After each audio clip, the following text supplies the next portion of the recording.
Pallipalayam special chicken biryani.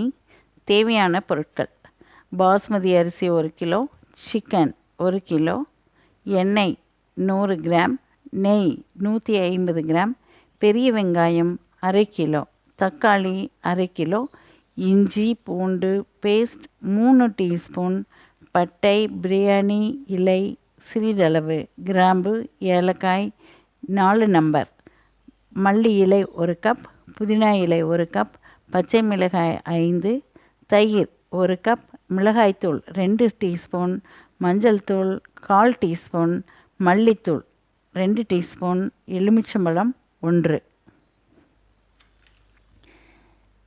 Pallipalayam chicken biryani செய்முறை: குக்கரில் எண்ணெயும் நெய்யும் ஊற்றி பட்டை கிராம்பு பிரியாணி இலை ஏலக்காய் போட்டு பொரிய விடவும். அத்துடன் இஞ்சி பூண்டு போட்டு வதங்கியதும் வெங்காயம் போட்டு நன்கு வதக்கவும். வெங்காயம் நன்கு சிவந்து வதங்கியதும் இத்துடன் தக்காளி போட்டு குழைய வதக்கவும். வதங்கியவுடன் பாதி கொத்தமல்லி புதினா இலையை போட்டு கிளறவும்.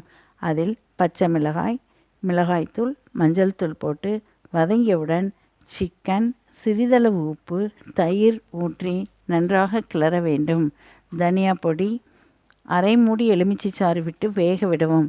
சிக்கன் நன்கு வெந்தவுடன் எண்ணெய் மேல் வரும்போது 1 கப் அரிசிக்கு 1/2 கப் நீர் ஊற்றி கொதிக்க விடவும். தண்ணீர் நன்கு கொதித்ததும் ஊற வைத்த அரிசியை கழுவி போடவும். மீதமுள்ள கொத்தமல்லி புதினா தழை போட்டு வேக விடவும். இத்துடன் சரியான அளவு உப்பு போட்டு மூடி வைக்கவும்.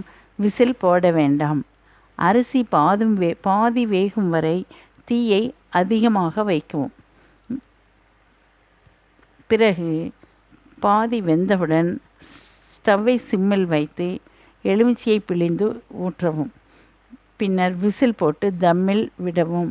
இதனால் கோழி சாஃப்டாக வெந்திருக்கும், குழைய வாய்ப்பில்லை. 10 நிமிடம் கழித்து விசில் எடுத்து விடலாம். சுவையான ஸ்பெஷல் பிரியாணி ரெடி.